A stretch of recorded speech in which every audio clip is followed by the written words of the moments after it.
Okay, I think I'm live now. Hello, everyone. Okay, Joey Carbstrong has released a new investigation, and later in the stream, I'm going to react to that. I've only watched about a minute of that.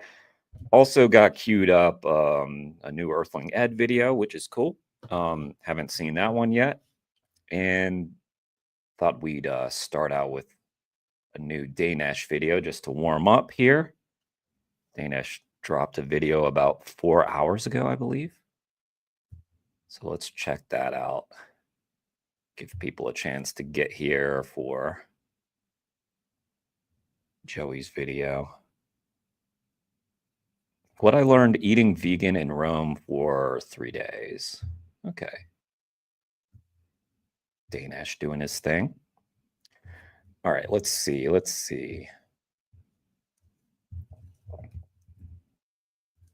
Danesh. Show. All right, let's check out Danesh. I just passed a couple where the guy said, it isn't about looking good. We're definitely not in Milan anymore. When you think of Italy, you probably think pasta, cheese, and a whole lot of pancetta, or maybe a lot of this. Anyways, last year when I was living in Milan, Never been to Europe. Never been.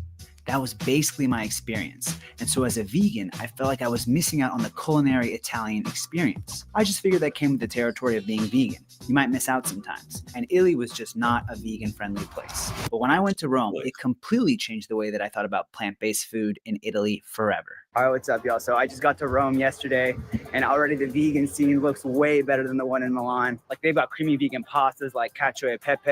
I actually checked out a place last night. They had a huge menu. They had so many options. I'm definitely gonna have to go back there. Refugio Romano, I think that's what it's. I think that's how you pronounce it. And yeah, right now I'm gonna go check out some street food. Apparently, there's a place that's 100% vegan there too. So I'm excited to check that one out. Let's see if it was a mistake to wear white today. Even though honestly, I feel like it's always a mistake to wear white. But yeah, let's check it out. Great, the rain is starting. Perfect. All right, so we're here. Let's see if they brought their A game. It doesn't look that busy, so I hope the things aren't closed or something. Oh, actually, maybe I lied. As excited as I was about this vegan place at the market, there was something else I was looking forward to even more. My family friends had invited me to a famous, upscale, 100% vegan Italian place, something that is completely unheard of in Milan. So I was dying to see what made this place so famous. But in the meantime, I was enjoying the market. Okay, so I just checked out the vegan shop, and unfortunately, it's more like a grocery store. They don't actually have hot and ready food. Yeah, so just means I'm gonna go out to these different stalls, and I don't really know what's gonna be vegan, so I'm just gonna ask. I spotted a place that had something called a suppli, and they had a vegan version of it, but just not that day. But since I had already decided I was going to make it my mission to eat vegan cacio e pepe while I was in Rome, I added a suppli vegano to that list. Now, this place had a couple of different vegan-friendly pizza options, but there was one that looked extra mouth-watering, but of course, it had cheese. But I definitely wanted to find a pizza that had some good vegan cheese like that on the trip. So let's add that to the quest list. But in the meantime, I got this insane potato pizza. Damn, this is crispy. That was really good. Let's see what else they got.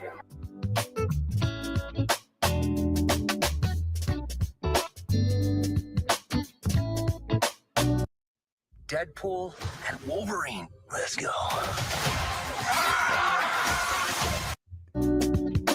All right, y'all, so the first thing I got was just gnocchi with zucchini pesto. It's so good, y'all. But yeah, they said the pesto's made with almonds and peanuts, I think she said. But damn, the gnocchi and the pesto are so good together. The gnocchi was homemade, so another really good reason to get it. But to be honest, I was a bit disappointed with the market. It hadn't been the vegan paradise they had told me it would be. So I think the guy oversold it a little bit. But yeah, that's okay. On to check out some other vegan options around the city. While I was checking out the tourist spots and making some friends, I started getting a sudden craving for my favorite food, ice cream. But we're in Italy, so gelato it is. And would y'all believe that I stumbled upon this place that supposedly had the best vegan gelato in Rome? And not only that, absolutely everything in here was vegan. All right, so this is supposed to be the best vegan gelato in Just trying to find a photo to promote this thing. Rome.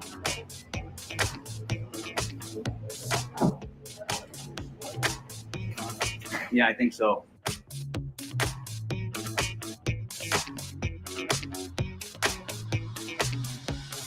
All right, let's see what this one is. It's really good. I mean, it's really good. It's a little heavy though. After just having had ice cream, that's kind of my bad. It's time to go be a stupid American tourist. That's what we're good at.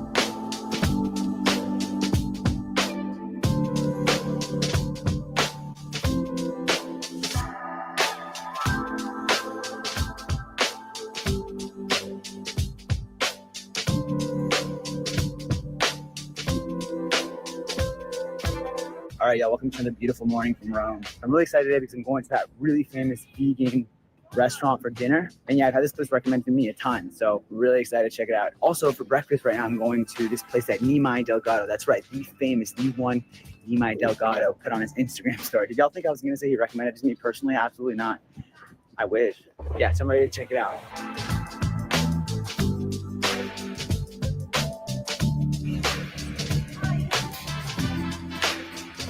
All right, y'all, so I just sat down to order. They didn't have what Nimai Delgado got exactly. That was the American brunch, but they got something similar, so let's see what it is. See how good it is.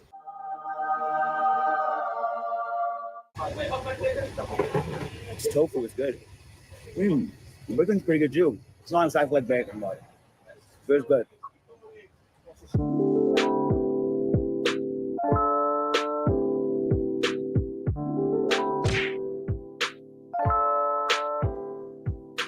Oh my God, it's warm. I feel like I could title this video, Nimai Delgado controls what I eat while I'm in Rome.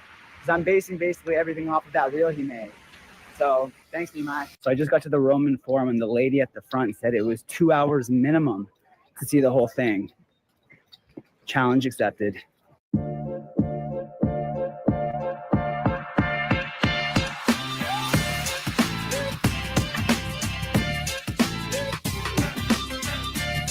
I feel like I could easily be here all day.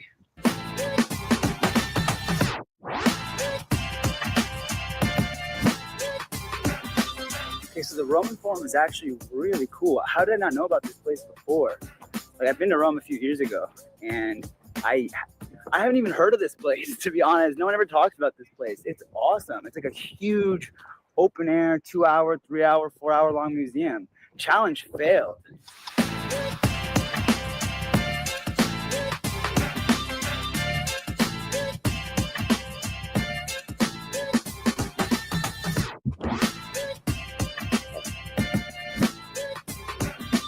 All right, let's go. Let's get this.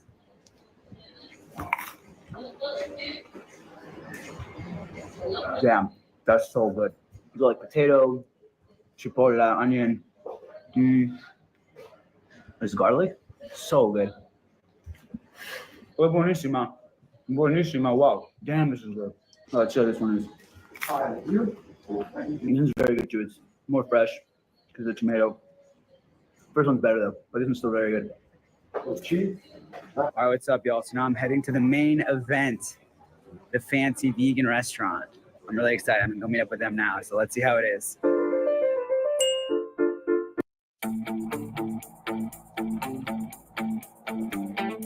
We're gonna let the ad run for Danish. Because you know, Home Depot, they sell the glue trap. So let them pay Danish. Pay up. What about the negative side that we should Better look help, out I don't for? know What are that. red flags when we're dating someone? What would you suggest to look out for? Love.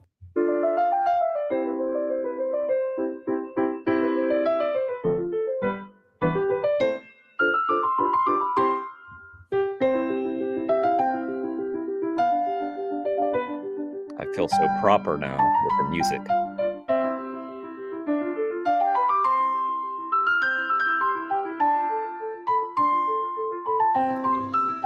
Buon appetito. Grazie. Buono. È buono. Molto buono. Molto buono. That's the spreadable cheese. This is the ricotta with the pomodorini, capers.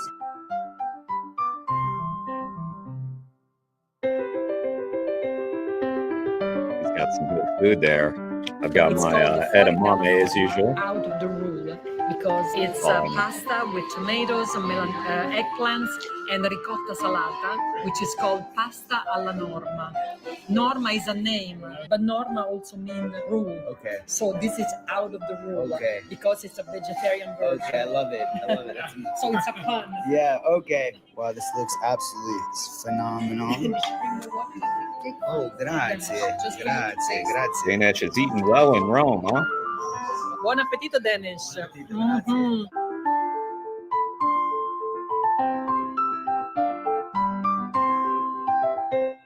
You heard it here first, folks. This is incredible. Oh my god. Wow. This is supposed to be eaten with your hands. This is a passito. Famous Capri. No, it's not Capri. This is passito. It's a sweet wine from the island of Pantelleria. The same origin is for the dolce. Let's dig in. Sembra e lo è. Sembra lo è.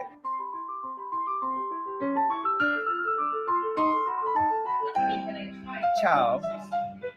Ciao bella. ¿Cómo stai? ¿Cómo stai? ¿Cómo stai? Okay. All right, y'all. Welcome to another beautiful morning from Rome. So I wanted to give that food market another try because I thought there would be like other food markets, and then I kept looking on Reddit and whatever, and they kept mentioning this market. So I figured that the time I went was probably just not great. Maybe it was closing time because everybody kept recommending it. There must be a reason. So yeah, I'm gonna go back and we'll see what it's like on a second go. Because I also looked up some other markets and they weren't like street food markets. They were just, you know, where you could buy a bunch of apples and dates and stuff, which is good too. But you know what I'm saying? I'm trying to get that street food vibe. So that's why I'm going to this place. And it seems like it's the best option. So yeah, if it's the best option, maybe I did something wrong, you know? And I might even have a date joining me. No, I'm just kidding. Or am I? Well, what's the truth there, Dinesh? Are we the date? Are you bringing us along? Is that it? Opzione normale. Così va bene, grazie. All right, y'all. So I went to this place and I wanted to see if they had the supli vegano, which were these balls. When I came before, I asked them, they didn't have them. And they didn't have them again. So I was kind of bummed. I was like, damn, 2 misses in a row. But then they said, but we have a vegan pizza made with almond cheese. They have almond cheese. And I was blown away. So yeah, so they made it for me. I got some and we were chatting for a bit and then they gave it to me for free. So y'all, come check them out. They look sick. And yeah, I'm about to try it on camera, but yeah, this already looks like a better trip to the market. All right, let's try this one. Oh my God, look how this looks, y'all. Wow. And yes, this is the exact same pizza they had the day before when I came.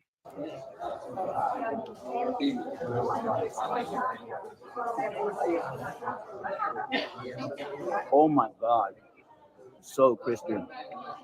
So you just Correct had me if I'm wrong, but the Roman pizza has a thinner crust. It's like thinner and crispier, and it's cut into squares. None of that triangle here. Very good. Buonissimo. It wasn't marked, by the way. I had to ask. It wasn't until I came up and I asked for one vegan option where they said they had the other. Sometimes you just gotta ask. See what happens.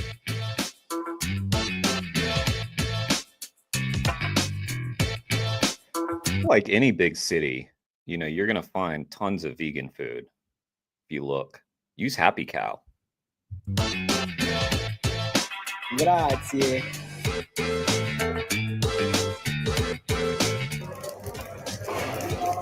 Cheese. In the vegan store that I was complaining about last time, they actually had this phenomenal French cheese brand I'd only ever had once before in Paris. So I bought some to eat as well. All right, let's see if this is as good as I remember it. Never too much cheese, right? I'm not like all the French people watching this are like having an aneurysm. Like, what are you doing? Okay, maybe half of it. Damn, that's good. French don't mix with cheese. Oh my God. I had the cheese a few years ago. It was so good. I remember it being so good. And it really is that good. Wow. Man, this is like amazing. The hummus they use, it's house made, it's homemade. And they make it fresh every day. They didn't warm it up because he said it's better. You know, you shouldn't be warming up hummus, right? Like, it's kind of unhinged to do, if you ask me. Anyways. È buono. Molto buono. Mi piace.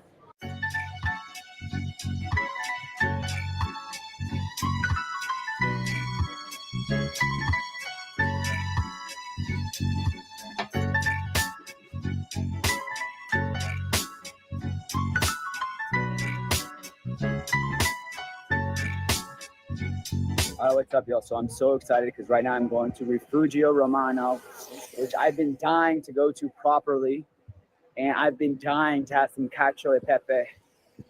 I'm just so excited. So I'm about to go. Hopefully they've got space. So let's get some grub. Let's go. All right, hell yeah, I made it. Who had no faith in me? I had faith in you. After all this time, we finally found it. The suppli vegano, the vegan suppli.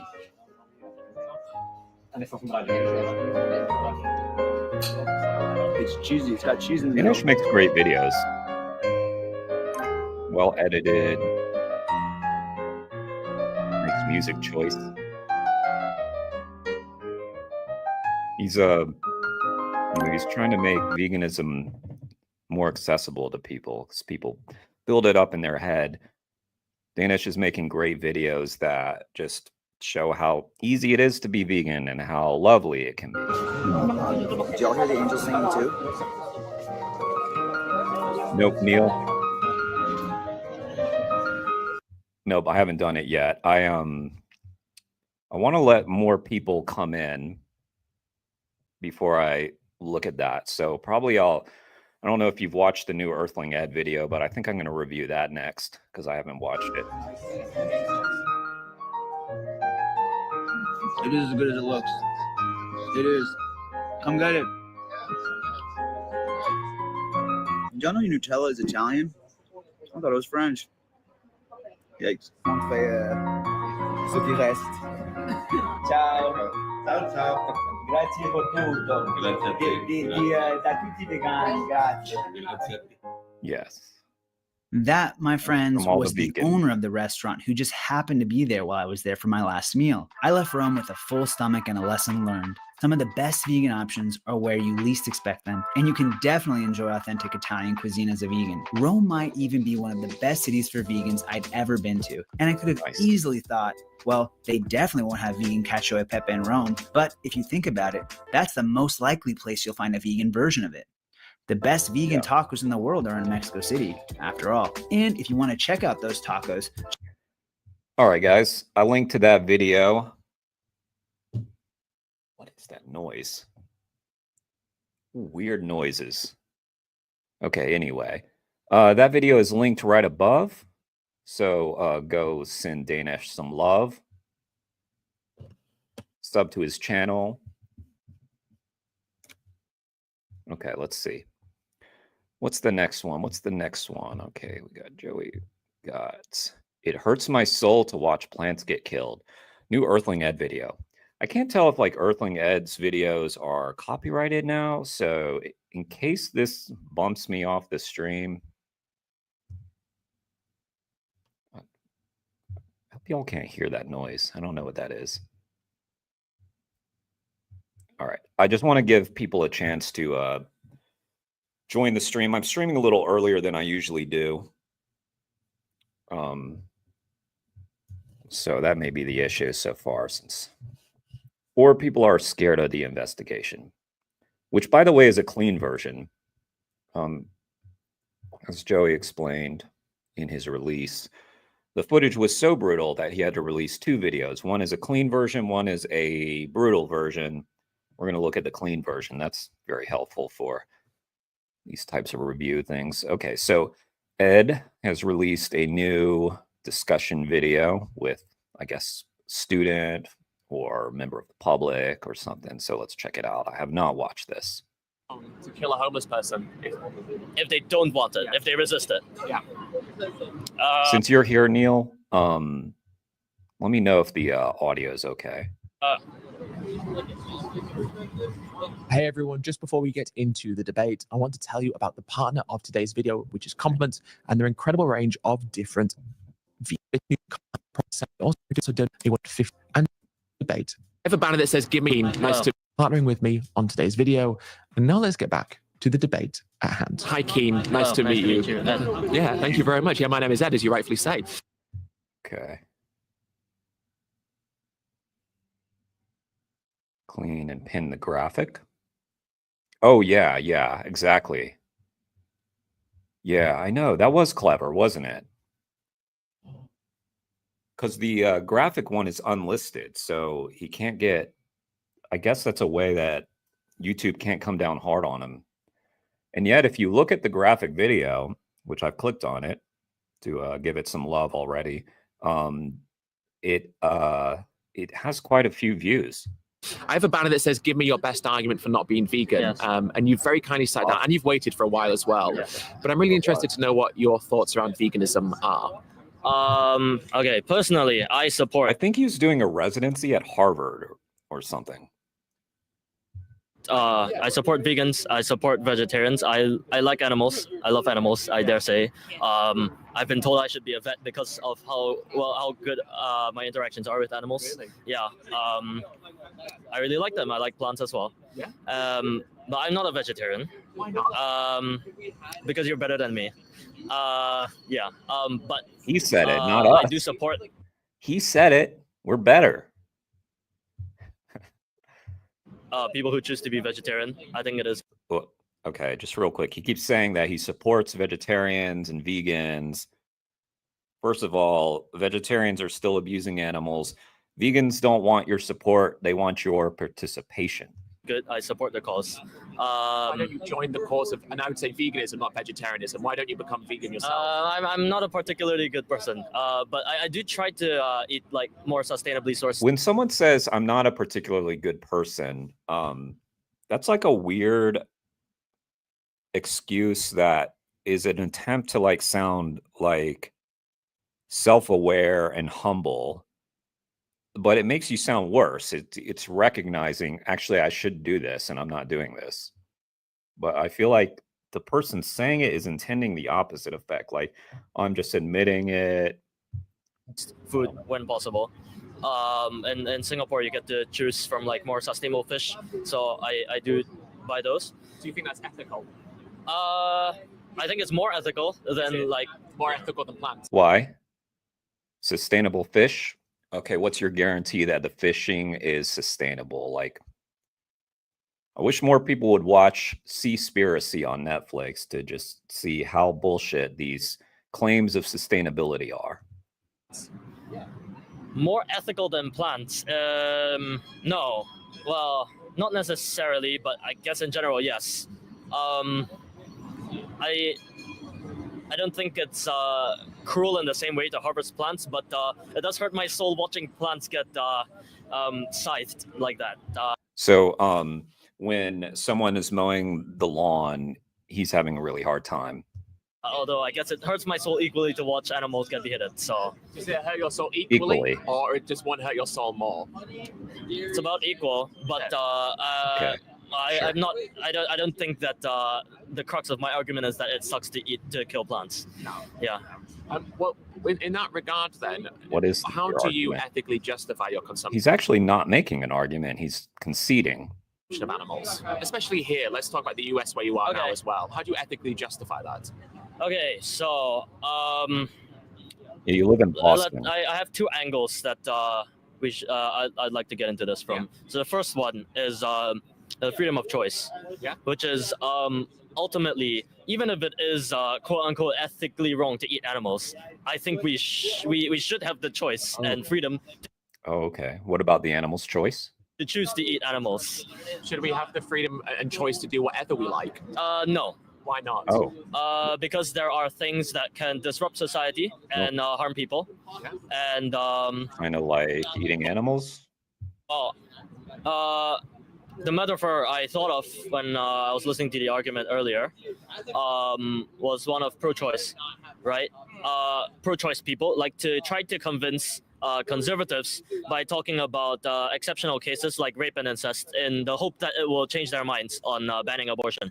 I think this is an ineffective argument because it implies that you are asking for a concession in that if the conservatives would allow abortion in these cases of rape and incest or like endangerment to the mother, then in fact it would be okay to ban abortion. I think that's That doesn't make sense, right? Because fundamentally, the reason pro-choice should be a thing is because it is pro-choice. You should have the freedom to decide what you want to do with your own body, Right. and for no other higher reason than that. So even if it is so-called So the argument, and you know, like the argument of a pro-lifer would be that you're not you don't have the right to make choices for someone else's body, which is very similar to the vegan argument. So he's making this, yeah, you have the right to kill and eat animals. We should have that right of choice, but that right is infringing upon someone else, someone living and breathing. So people bring up pro-choice, pro-life, the abortion thing, because many animal rights activists are pro-choice or leftist in their values. And so it's a way to point out hypocrisy. But many of the people who believe that don't believe that the fetus is sentient or have an issue with abortion once the fetus is sentient. So, yeah. But getting onto abortion, we're now sort of veering away from the topic at hand. ethically wrong to eat meat. I think it is. You should be allowed to do it. Okay, so does that mean that we should be allowed to do whatever we want to an animal? No. First of all, there are animal cruelty laws. Is that not a violation of our freedom of choice? Right. It is. I think that it is bad to cause unnecessary suffering to an animal. For example, if you torture an animal for pleasure. Oh, but wouldn't you say that you're eating animals for pleasure, right? I mean, ultimately, that's what it's about. So these animals are getting tortured. We're about to watch an investigation from Joey Carbstrong, and we're going to watch the clean one. And I bet you anything, even watching the clean one is going to be upsetting for people. The clean version, the edited version, is going to be upsetting. So, yeah. Just like sadistic pleasure, I would think you're a terrible person. But is that not your choice? It is. So why is that wrong then? They should be allowed to do it by your because logic. Because well, this is different in the case of abortion, because in abortion that's your body. Yeah, but what about in the case of just eating meat? Take abortion out of it and just focus on animals for a second. Yes. Why is that wrong? Because it's also freedom of choice, is it not? The Iditarod. It is. Okay, so why is it wrong? Because you're causing it Torturing animals for pleasure, the Iditarod. unnecessary suffering. It does not amount to anything. It's your choice. It is, but well, if it's not illegal, it is not illegal. But I think it is wrong. But why? It's freedom of choice. Because you are causing unnecessary suffering. But you are when you buy meat. Well done, Ed. Eat. Yes, but the suffering amounted to an end result, which is the meat that you're consuming. I don't think the suffering amounted to an end result, but if you're torturing animals for pleasure, then that's an end result also. So this logic is falling apart very, very quickly. I mean, it never made sense, but of course, yeah, it didn't take much to unravel that one. I think that there are farming practices that intentionally cause suffering to an animal needlessly. There are farming practices that do cause. Do you have to eat meat? No, you do not. I bet it is, Neil. Yeah, I bet it's going to be shocking. So then it is needless. It is it is needless, but it does not have a result.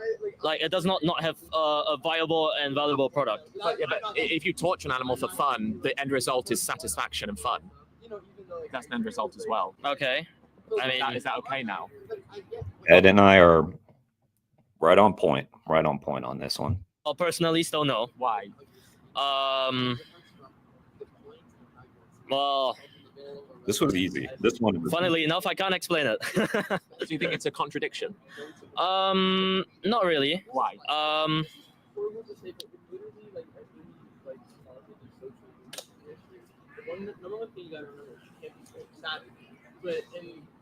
Well, first of all, because I can't really explain why I think that is bad. I guess by default that would mean I would have to concede that it is not bad. Yeah. But I feel like that would take this in a completely different direction. But what do you think? Well, if it would take it in a different direction, then that's just what happens when your logic takes you there, right? So, Do you actually think? I think keep in mind, he already said at the very beginning, when Ed asked him, "Why are you not vegan?" He said, "Because you're better than me." Those were his words, not Ed's, not the vegans. Remember how like vegans often have this reputation that they think they're better than everybody else? We don't, because we were just that same person. But I think the public perceives vegans often as better. that we should not cause harm for the intention of causing harm. But even if What's up, Nathan? Nice to see you. Ed responded well. I agree. So far, I'm pretty much agreeing with everything he's saying here. Yeah. the intention is to eat meat, we know that harm has been caused. Yes. So is it the intention of causing harm, or is it just the infliction of harm that's Line relevant? of question. I think it's the intention of causing harm with the core intention to be to cause harm that is bad. So, but even Like if for example, if you accidentally hit somebody with a car, Yeah. you have caused harm. Yeah.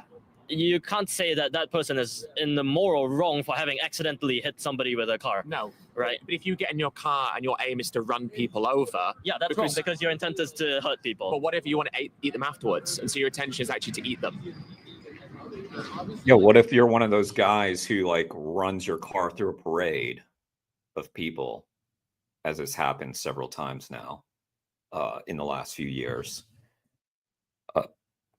Then they had an intention, right? Like, Well, in a society with no laws, it would be quote unquote okay. What do you think? I think that humans have no moral standards and we only have legal standards. Okay, so outside of a legal context, you don't Okay. think it's morally wrong? I think it is morally wrong, but once I get down this discussion, it's a slippery slope. Why is it morally uh-oh, wrong? a slippery slope to going vegan, huh? Got to be careful on those slopes. Get your what do they call them? What are those special shoes that clamp? What I forget. Your snowshoes. Get your snowshoes. You can have like a Beyond Burger and like a regular burger. Why not?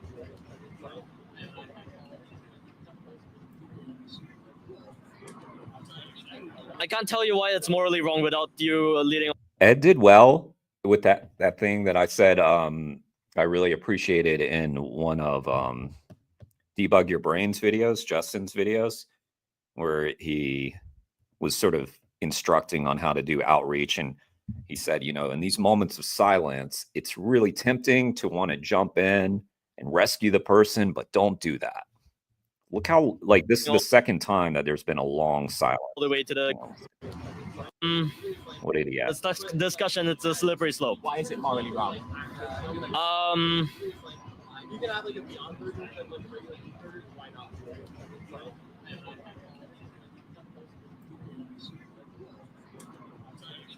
I can't tell you why it's morally wrong without you leading all the way to convincing me about why farming animals is wrong. Okay. But funnily enough, So instead of just answering, he's worried about where it all leads. I don't understand why I make the distinction there. So let's say for the sake of argument that He does it. He's fighting to make sure he doesn't fall into one of Ed's tricky traps, right? That leads him right into veganism. It's morally like dubious, but I don't think it's like. I think it's less contemptible than like murdering people for the sake of murdering people. Okay, but you still think it's morally wrong? Yeah. Okay. So if you concede that point, you already foresee the domino effect that occurs Yes, I here. And where does that domino effect lead us to? My thought it is natural. So Why did you do this? well, because we are biologically capable of eating meat, and we naturally would hunt meat to eat. Why did you do this? Well, What's up, Pigstream? Nice to see you. I guess probably I expect you would make some kind of argument about how you can naturally survive without eating meat whatsoever, right? Okay. And I think you can. Okay.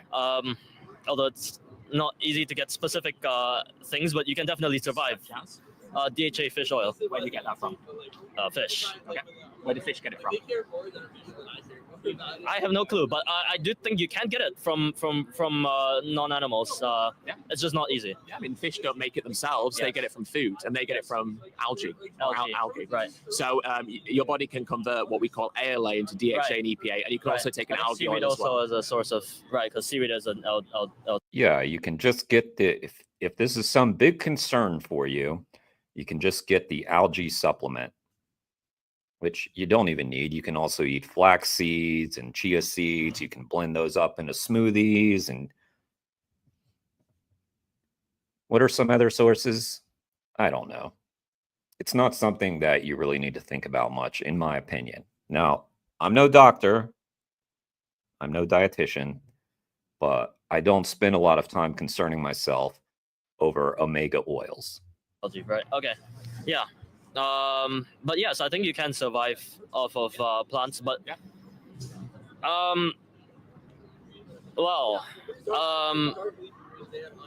like mentioned earlier, there are ways to cause minimal harm to animals that you eat. Although not all meat we obtain would come from such a source, but you can try as far as your means provide you to source for these things. What's the best way to cause minimal harm to animals? To hunt them like they would naturally be hunted in the wild, right? For example, a hunter shooting a deer and harvesting it and eating it. I think that's okay. Okay. Because it's better than leaving an injured deer to bleed out and die and nobody eats it. I think It's better. You're forgetting that the deer is injured because the hunter injured the deer. So the deer wouldn't have been it. Nobody's going around finding injured deers and then eating them. That's not what's happening. I think that's a bigger waste and more morally wrong. I agree, there's more morally wrong. Soybean oil? But if minimizing animal harm is the objective, does hunting a deer or eating plants minimize animal harm? Which of those options minimize animal Eating harm? plants would, of course, minimize animal harm, and that's why I support vegetarianism. But you're not vegan. But I'm not.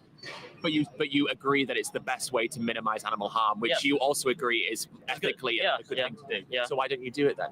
Because you're better than me. No, that's a cop out. Because Yeah. you're not a bad That's person. a cop out. But you're saying that as a cop out. Yeah. Well, Good call out. Good call out, Ed. I choose not to. Maybe because I'm lazy. Maybe because I don't want to deal with the quote unquote guilt of the animal souls resting on. You wouldn't have to deal with that guilt if you went vegan, but you are having to deal with the guilt right now because you are doing that. So that didn't make any sense.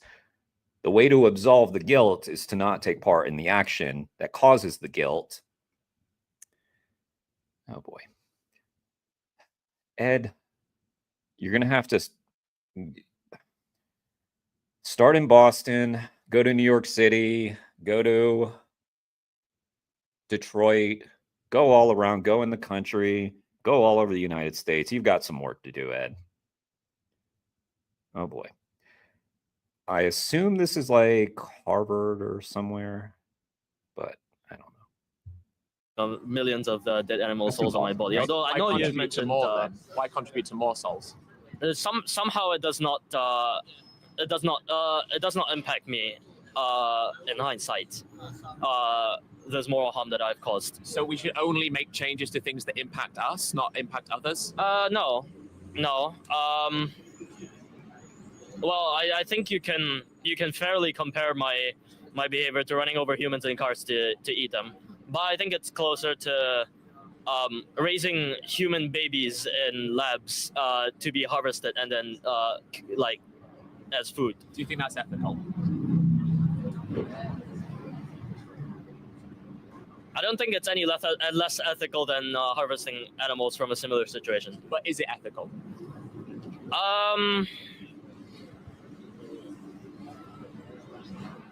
Funnily enough, I would put this somewhere 50-50. Oh God! In the sense that Come on now. okay, I think the difference between this and running over random people in the street to kill them for food is that those people have a bound to society, are bound to society, and they have like families and friends and stuff. So Okay. like the guy mentioned. Okay, you found a new angle to try to convince yourself. Oh man, we've still got 9 more minutes of this guy coping. Earlier, right? If you kill a person. Wait, what? A previous debate he was listening to? Like the guy mentioned earlier, right? If you kill a person and well, their family grieves, you cause harm. Okay, so Ed was doing a series of conversations and he was listening To several people, and they also have like jobs and impact on society. So you're depleting that. Then you raise the example of the homeless person. I do think actually it's okay to kill a homeless person if they are okay with it. If they're okay. If they're okay with it, what? Okay.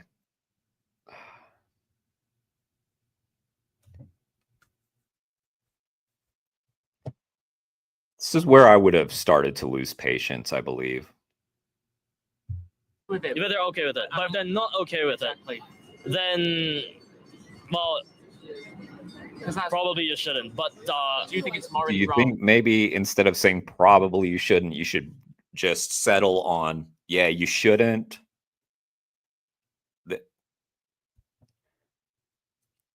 I'm somewhat speechless at this guy's rationalizing. To kill a homeless person if they don't want it, if they resist it. Yeah. As would be the case ordinarily. I don't think they're just gonna let you kill them. Fucking weirdo. Citizens arrest! Citizens arrest! This here mattress has committed more sleep crimes than a rooster with a Discussions megaphone. about veganism take people in some weird. I guess it would be, but somehow that's not, and the amount of moral wrongness in that is not high enough for me to want to change my behavior. But you recognize people shit on Ed all the time. He does great outreach, really makes people think. I agree. Yeah, he does great. What if you're hungry though? Yeah. Well, that's why we're helping out Ed, you know. Once again, I keep trying to help his channel out. That's struggling Ed, you know. I'm doing all I can for the guy, you know, but what can I do? Is the ethically killing a human, and of course I know that we're running this as somewhat of a parallel to killing animals. My invitation stands. Come on my channel, Ed. I'll give you that Jeremy boost. It'll change your life. And the moment you leave your house, things will be exactly the same. Killing non-human animals. You recognize that ethically that's wrong. Yes, but I don't think it's wrong enough that I need to change my behavior. Why? What would make it wrong enough? What would it have to do? If necessary to the farming process is causing as much pain or intentionally causing pain to animals. But it is.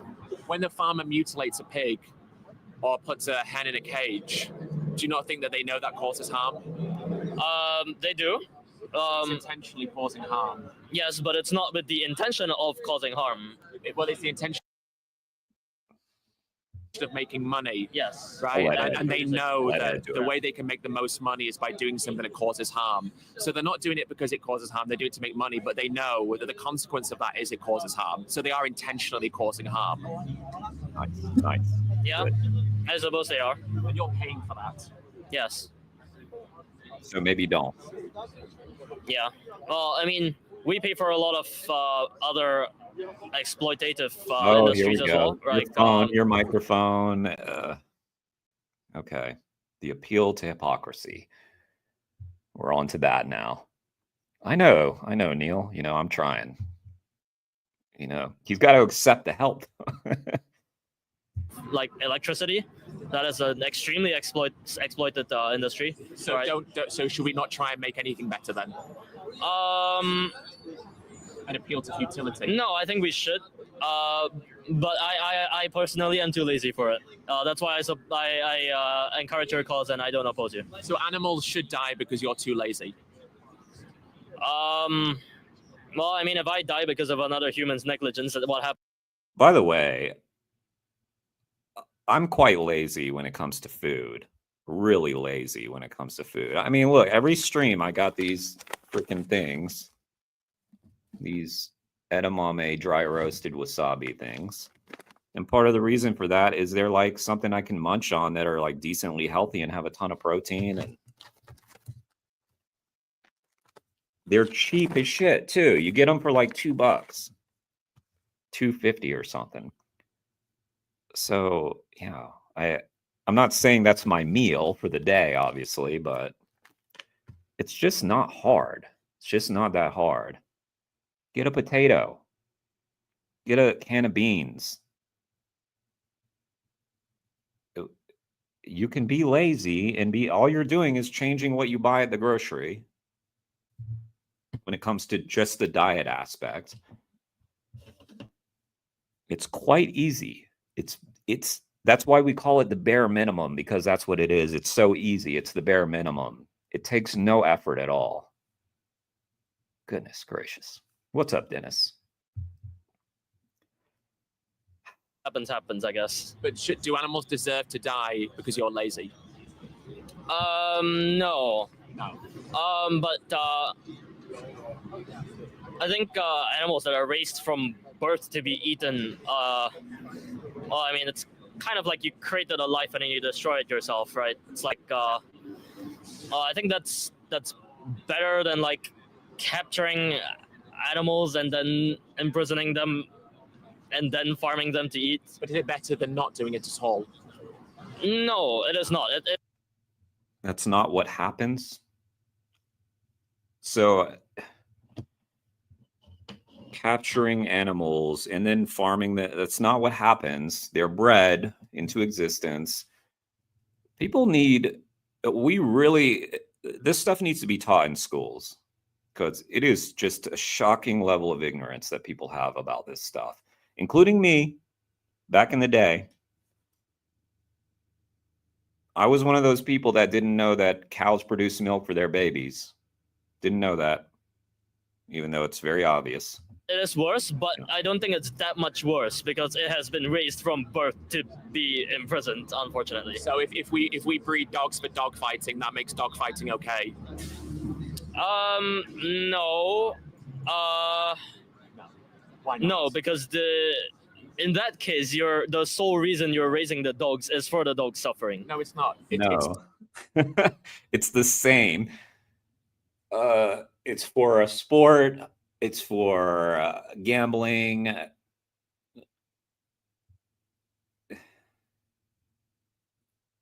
This guy, Jesus Christ.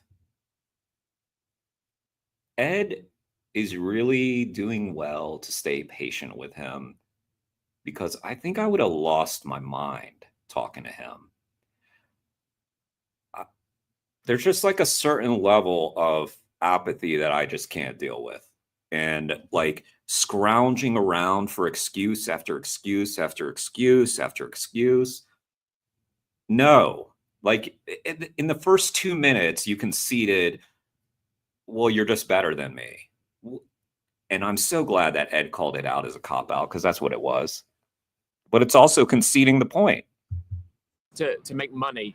It's for fighting, right? The point of fighting is to cause harm to the dogs. No, it's entertainment and gambling and money. And yes, but like the Correct, whole premise of the entertainment is the injury of the dogs. And the whole premise of yes, exactly. But the harming of the dogs is a consequence of you wanting to use dogs to make money through dog fighting. In the same way that the harming of the animals is a consequence of you wanting to eat meat. Okay. But they're bred for that purpose. That's the argument you made. Right. So why is that not moral then, if they're bred for that purpose? Well, I guess Because it I doesn't can't say it's not then. Yeah, because it doesn't matter. It doesn't matter. Yeah. Why did this guy? Oh, like a paintbrush. Sharpie did it again. Honest question. This marker is the game changer. I mean, there are humans. Why the hell did this guy sit down? To just say I'm too lazy. And why did? It's very curious. Did he think this was going to go differently? I wonder. Raised to do terrible things as well. All right, there are people who are radicalized from birth to be terrorists, and not birth, but like from young, because of the environment that they're raised in, and they do terrible things. But I don't think that makes them awful and irredeemable people. Well, it's a bit different. Right. Because what we're talking about is an animal who's bred into a situation, and then we're using the fact that they've been bred into that situation as a justification for harming them, because that was the reason. Not a justification for harming them, but I'm just saying that it makes it less morally wrong than, taking away the free life. Right, it is premeditated. So, isn't premeditated harm worse? Yeah, it is. But so how do you justify not being vegan? Like I said, the amount of moral wrongness of the situation is not enough to convince me. And what would it take? Animal suffering isn't enough. I'm not sure, actually. How much suffering would it take for it to be wrong? I think all it would take to make me vegan is probably like impossible meat that tastes exactly the same as real meat.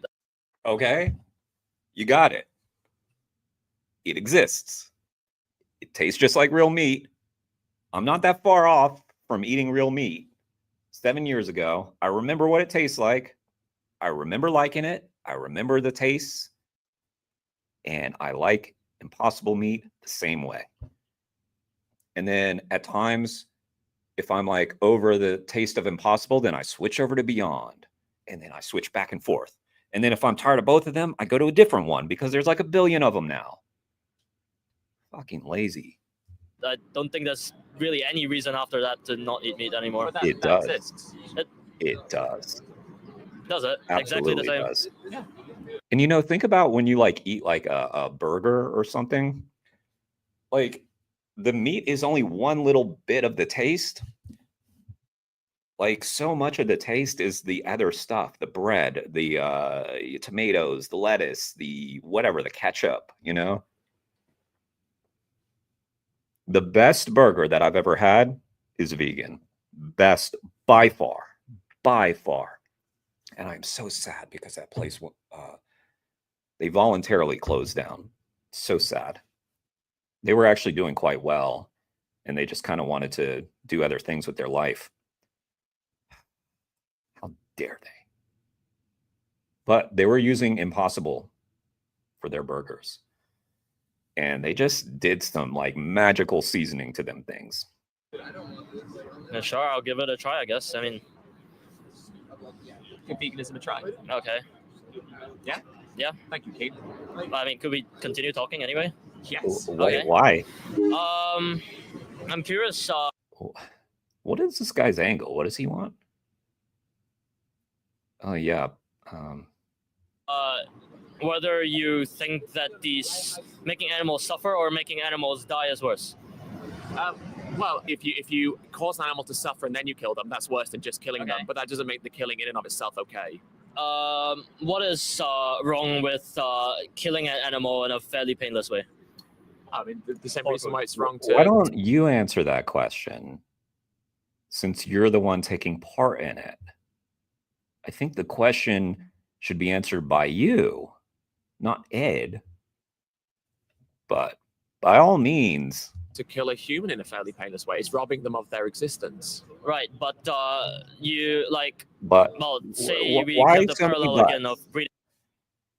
Why so many buts?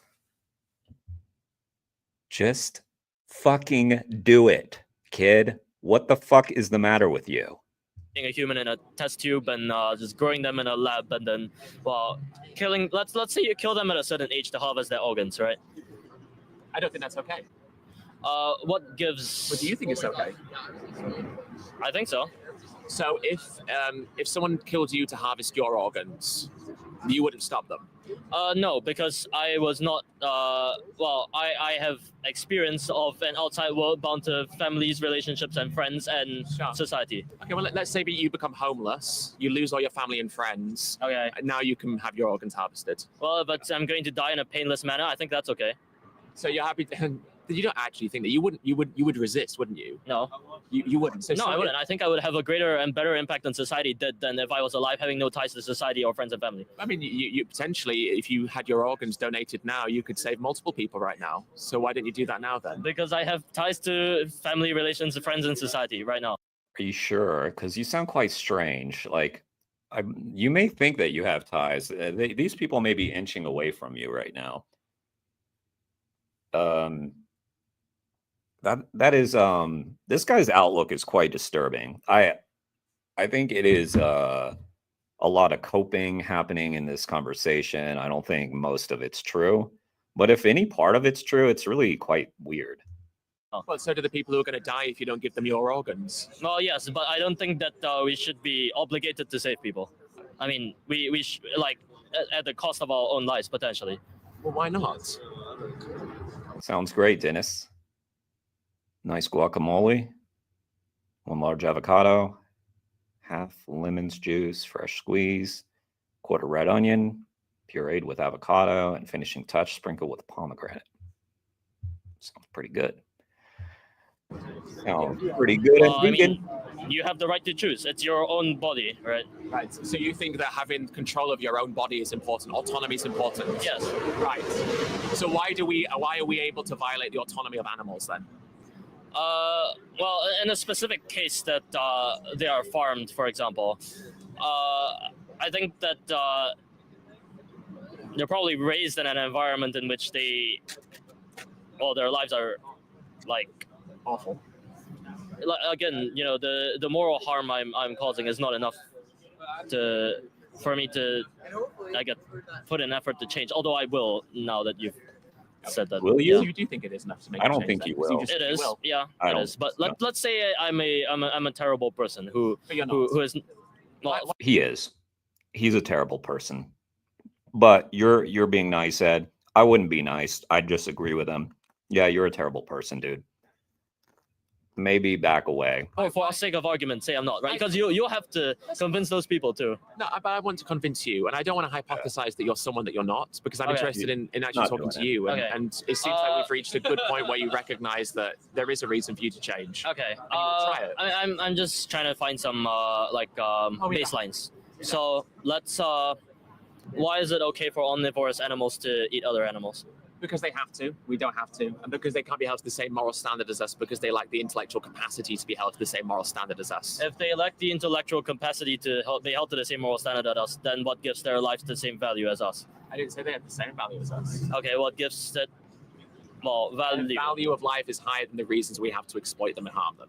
Okay. In other words, their right to life, their value of life is higher than our taste buds. Okay. Yeah. Fair. Thank you, King. Jesus Christ. All right.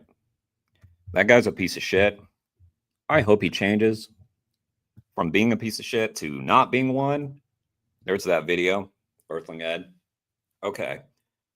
We're a little bit earlier than I usually stream. And I don't know if people are kind of afraid to watch the investigation or they've already watched it. And so they're like, what's the point? But, seems like we've got about as many people as we might get in this stream. So I'll go ahead and do the Joey investigation. So trigger warning to people that this may be upsetting. I haven't watched it. This is the clean version that we're going to watch. This makes it quite, this is a lot, better for streaming, obviously. But this is Joey Carbstrong's latest investigation, which I agree with Neil. I feel it's quite clever how he released it. So as you can see, I left secret cameras in a halal slaughterhouse, then confronted the owner. This is a non-graphic version of an incredibly horrific covert investigation into a halal sheep and goat slaughterhouse in England. The graphic version is there. There's an independent article. There's a welfare report. You can go downstream, go down here. There's more links. I'm just going to go ahead and link to it. Might as well. Wait, let me get the without the timestamp. All right. This is what we're watching now. Clean version. So I clicked on it as per Joey's instructions. When Joey says leap, I leap. Joey said, everybody, you need to get in there and like this, view it. So I did. As soon as it came out, put it on. So it's already streamed on my, I mean, it's already like played on my computer, but I haven't watched it yet. Watched like maybe 30 seconds of it. All right, let's take a look. I don't want to speak. Do you own this facility? I do own the facility. Okay. I believe that you're being extremely cruel to the animals in there. You don't want to defend yourself? You can listen to all the lies that you like. Oh my God. I prefer not to be on camera. All right, stop rolling. Point the cameras down. We know that we're never going to agree. So you're the owner, you're the animal welfare officer. So what do you do to make sure the animals are not being caused extreme suffering? So we're currently in the trees. There's a slaughterhouse just over there. Got Tarian with me. She's going to be my eyes out. There's some workers that are asleep right next to the slaughterhouse. But if we're really super quiet, I should be able to go without any worries.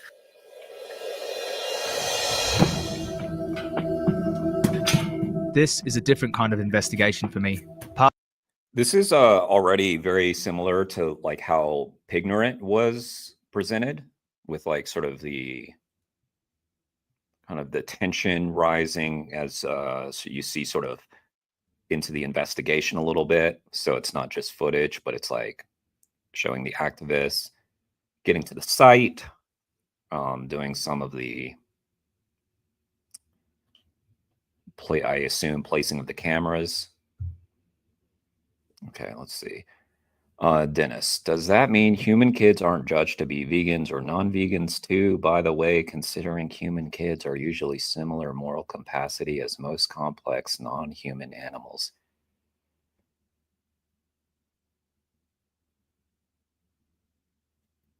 Well, they're vegan if they're vegan, and if they're not vegan, they're not vegan.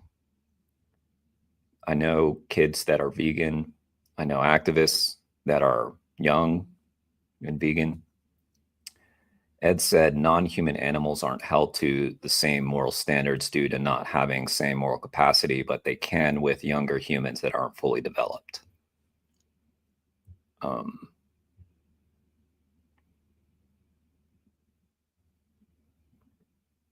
I don't know what you mean. I don't know what you're asking. Maybe you can explain it to me better.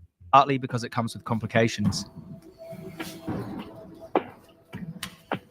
Okay, so I'm currently in a halal slaughterhouse here. This is where they process the sentient beings. This is where their bodies are hung. That's where the blood drops down into. Is there still blood down there? Oh my God. Crazy. Complications because if my cameras reveal anything outside the bounds of what is already horrific slaughter, it could be picked up by the far right to stoke anti-Muslim hate, which I'm against. But halal methods are often purported to be, quote-unquote, respectful to animals. And if my footage finds different, then a lot of Muslims are being lied to. Some of the worst footage that I've ever seen, has been in halal slaughterhouses. Over and over again. Halal, kosher, whatever. Those places, they are horrific. I'm sure we're going to see some of that blurred out. And in turn, a lot of innocent animals are suffering. And I'm here for the animals. So despite the complications, of course, I'm going ahead. Yeah. Arley, a small village in the English countryside near Coventry. For over 100 years, a slaughterhouse has operated here, providing locally sourced meat to the people of the area. But following a recent change of owner, many residents are upset. The story even made it to the Daily Mail. My involvement began with an residents are upset, The story. The village that smells of death. Putrid stench coming from newly expanded abattoir is making locals' lives a misery and ruining picturesque village with HGVs dropping livestock off day and night. It's a hellhole. It is a hellhole, what they're describing. And all of these places are. And the closer they are to people, the worse it gets for the people. And that's why they hide them away out in the woods, out of sight, out of mind, so that people can just keep going about their lives, pretending like nothing is going wrong. So like vegans wouldn't be obligated to make a kid vegan then, right? Because it'd be the same as trying to make, no. Everybody should be vegan, Dennis. You're overthinking this stuff again. It even made it to the Daily Mail. My involvement began with an email from the head of the local pressure group. She believed there could be serious animal cruelty issues under the new ownership. So I headed to Ali. Oh my god. Oh, Jesus. Another day. That's so up. Oh, nice. I wanted to confront the owner over the cruelty claims.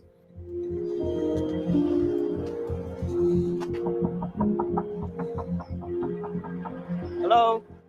No answer. But there were plenty of locals willing to talk to me. Yes, we're having an awful lot of trouble. Oh, really? We had an abattoir before, which was Rowley's. The gentleman that owned it lives next door. Yep. And it was fine. It was okay. There was little trucks coming, horse boxes. You didn't hear anything. Shopped here, bought our meat here. And I'd lived here for about 3 years, I guess. I had no idea they were slaughtering animals. It was that what? I understand it's very discreet. discreet, so you didn't know, and it didn't No seem- smells, it didn't no impact your life noise. like that. Never Oh. saw any live animals She thought it was just a meat market. going in there. But then when we started seeing hundreds and hundreds of sheep being delivered, 2,000 a week, from 250 animals a week. Yeah. You're talking about, I think, 30, 40-ton vehicles, 3-tier vehicles. And it's loud. Sometimes it's 6:30 in the morning that we have vehicles. Yeah. Some of the residents had posted their security footage online to make their point.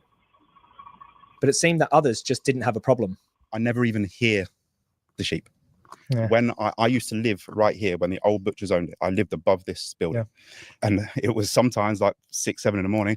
It was actually quite loud with the noises and things like that. Yeah. Not to say that the animals were being abused or anything like that, but it was a lot noisier. You don't hear any noise from here anymore. And then the smell, you know, I'm a gardener. I haven't been able to use my garden all year, haven't let barbecue. Not that the animals were being abused in a slaughterhouse. House of slaughter. I know they call them abattoirs there. It's a slaughterhouse. So you haven't been able to have an outdoor barbecue or anything? I think the Ed video put me in an annoyed state. Because that guy, Jesus. Oh, man. Because of the smell. But let's just go back and listen It was to what sometimes like 6, 7 in the morning. It was actually quite loud with the noises and things like that. Yeah. Not to say that the animals were being abused or anything like that, but what was happening to them? It was a lot noisier. You don't hear any noise from here anymore. And then the smell, you know, I'm a gardener. I haven't been able to use my garden all year, haven't let barbecue. So you haven't been able to have an outdoor barbecue or anything Nothing. because of the smell coming from this slaughterhouse? Yeah. Okay, interesting. The next door neighbour, but one over there, he's suffered quite a lot with the stench. When they first moved in and they got something wrong with their storage and the smell was quite bad. Yeah. Like that's like, you know, I'm happy to say that. And again, I spoke to the gentleman about it. We had like several conversations. He's actually a very, very nice man. The Like, owner? you know, You're talking about the actual owner? Yeah. He's actually a doctor. He's a well thought out person. So why the polarized opinions about noise and smell levels? He's a doctor, a well thought out person. He annoyed me, Dennis, because he conceded that he was wrong within 60 seconds of talking to Ed, and then proceeded for 22 minutes to try to think of every excuse in the book. It was pathetic. And they were in Boston, where there's a lot of privilege. And it annoys me because you can be easily vegan in Boston, and the guy kept just admitting that he was lazy, which was just kind of a waste of time. I think it was about the 12-minute mark that he just kind of he had run his course. Was there actually something else going on here? You think it's like something to do with the fact that this is a halal slaughterhouse and That's not the fact... 100% exactly what it is. No. This is why there were petitions before these guys opened. So they didn't even know how much they were going to be doing, but yet they were petitioning against it. Because it's halal. Because it's halal. That is so unfair. Yeah. That is not the case. That is not the case. It doesn't matter who it is. If they're doing something wrong Oh, to 100%, animals, yeah. then everyone should be treated. It actually does get smelled. Yeah, there's a little bit. It wasn't. It does. I every smelled now it and here, and it comes past. It does every now and then, but that's I had a fear about That's what you're always- saying. I did have a fear about that, and there's been a lot of like Tommy Robinson bullshit in the thing, and I thought, I hope that this isn't something like that, because I'm not here to fuel any of that. The FSA confirmed to us in May this year that it was a non-stun facility, which causes real concern with regard to animal welfare. Don't you think they would have been closed if they had any sort of like animal rights breaches going on? That's actually a very good point. Do you think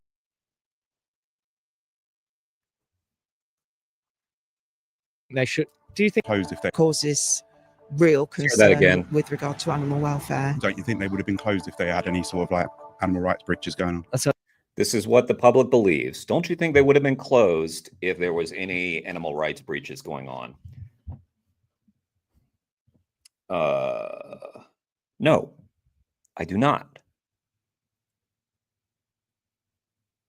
I feel like in England also, like they at least get some coverage of animal rights stuff too. So people should know that. And we'll look at this independent article as well. But I'll just spoil it right now. 3 workers sacked after secret cameras reveal horrors at No Stun Abattoir. So this is usually what happens when these places get exposed. Like, for instance, Fairlife just got exposed again after 5 years. Still open. Yeah, still open after their workers were found to be punching baby calves in the face. What they did, if I recall correctly, and I don't remember this that well. This was a long time ago. In fact, my first ever disruption was a Fairlife disruption. Not exactly true, but the first one that was like big.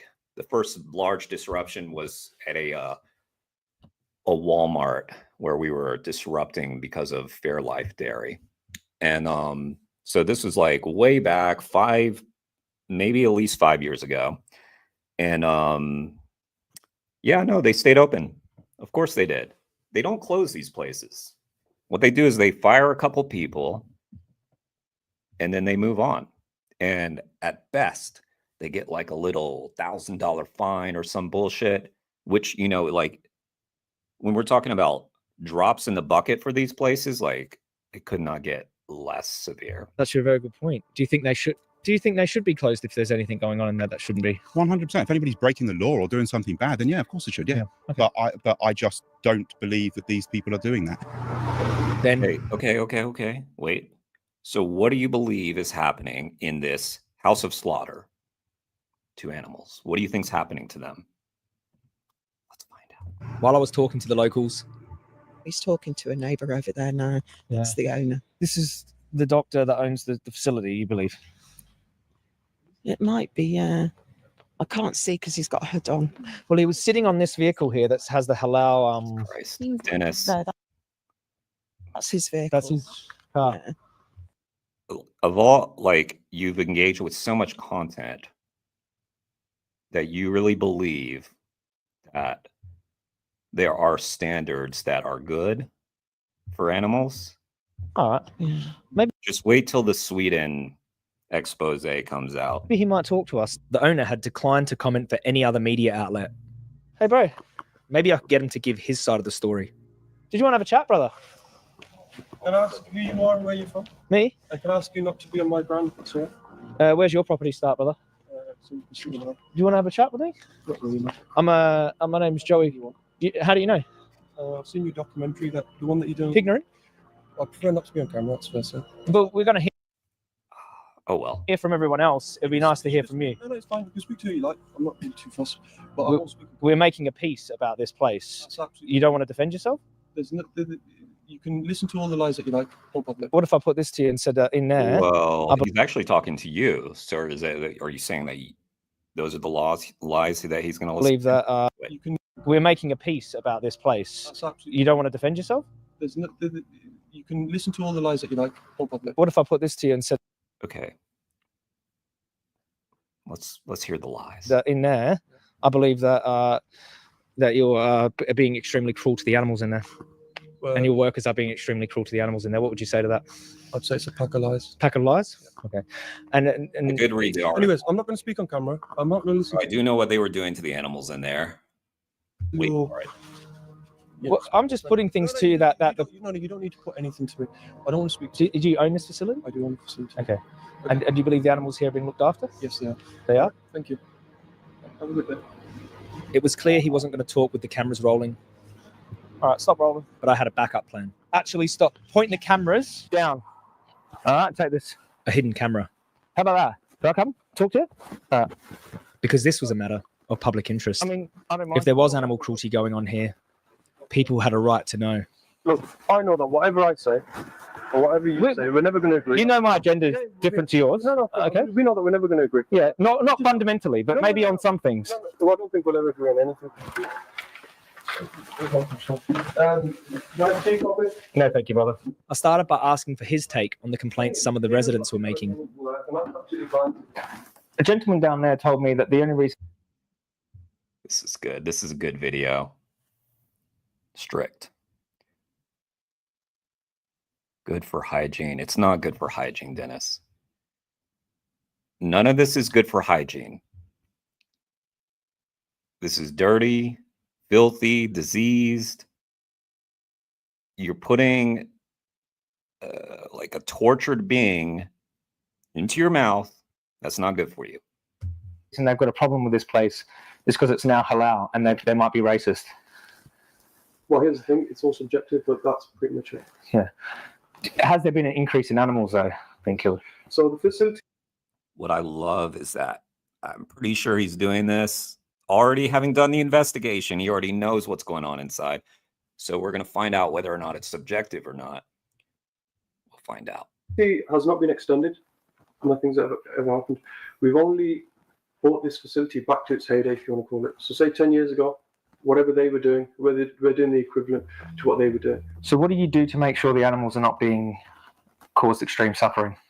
Well, I'm the animal welfare officer. Good. You're the animal welfare officer. And what do you do to make sure the animals aren't being caused? So the owner of the slaughterhouse is the animal welfare officer as well. That's interesting. No conflict of interest there. It's extreme suffering. Well, we follow the FSA guidelines. We do everything that we can.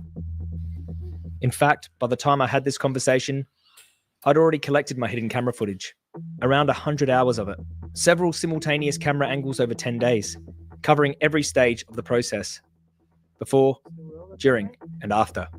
The pre-slaughter holding area, the V-type conveyor system in which the sheep are restrained, the point at which the slaughter takes place, and the room where the bodies are hung up and dismembered. A 1 hour, 46-minute sample of this footage became the basis of a report by an expert, Jenny Mace, a university lecturer, researcher, and consultant on animal welfare.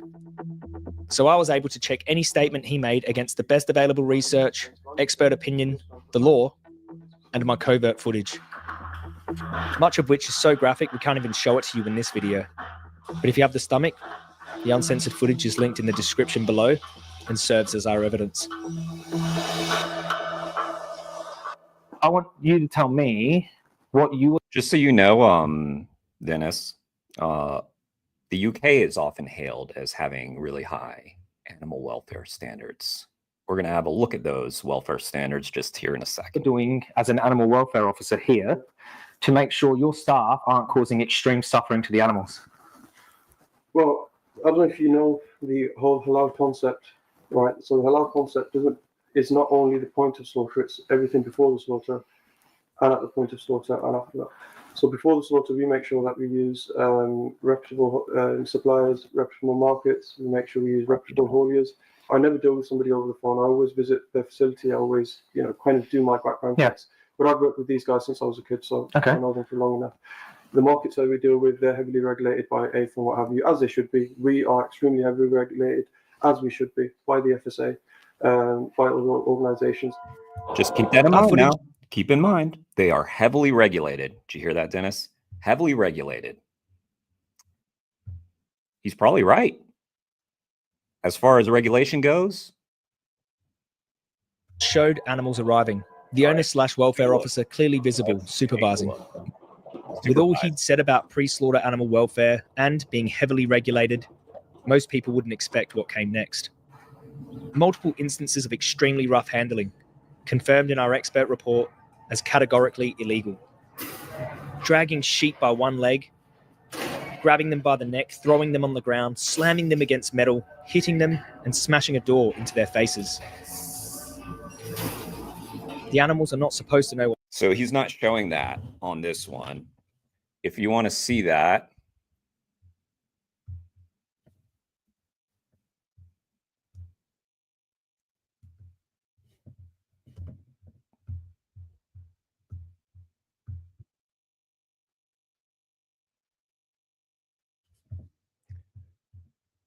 here's the link.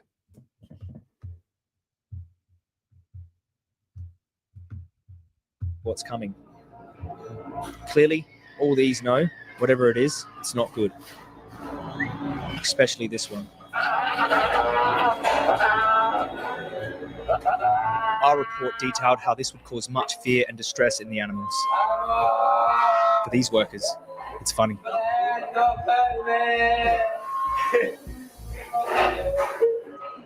Yeah. Enough. It's a non-stun facility here. It's a non-stun facility. Non-stun traditional halal method here, right? So the animals don't see each other be slaughtered? No. Okay.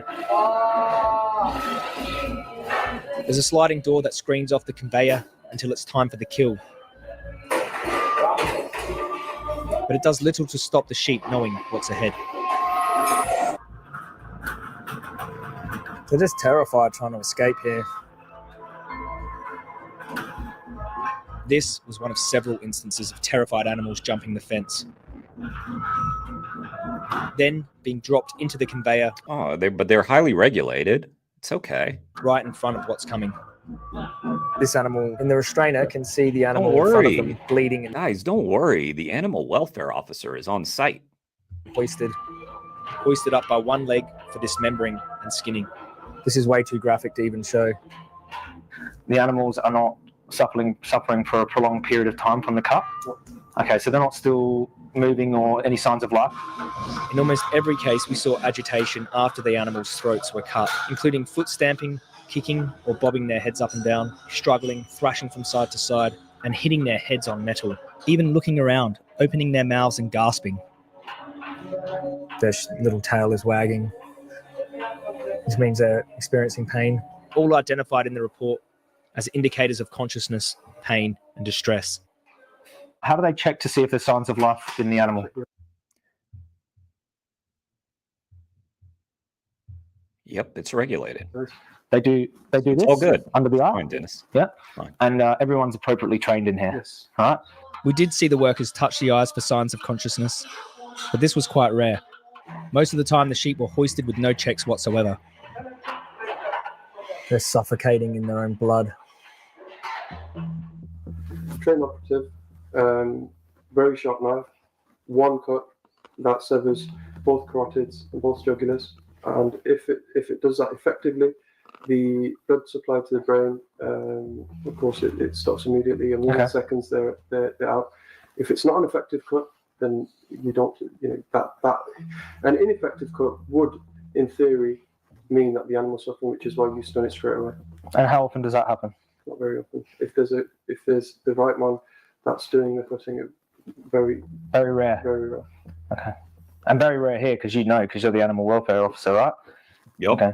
Yeah, he would know. In our footage, we saw dozens of animals having to be stunned after their throat was cut. Worse were the botched killings, in which the stunning didn't happen straight away. In a typical case after being cut, a sheep carried on head bobbing for around 40 seconds. By the way, this is not rare. This is not rare. This is very typical.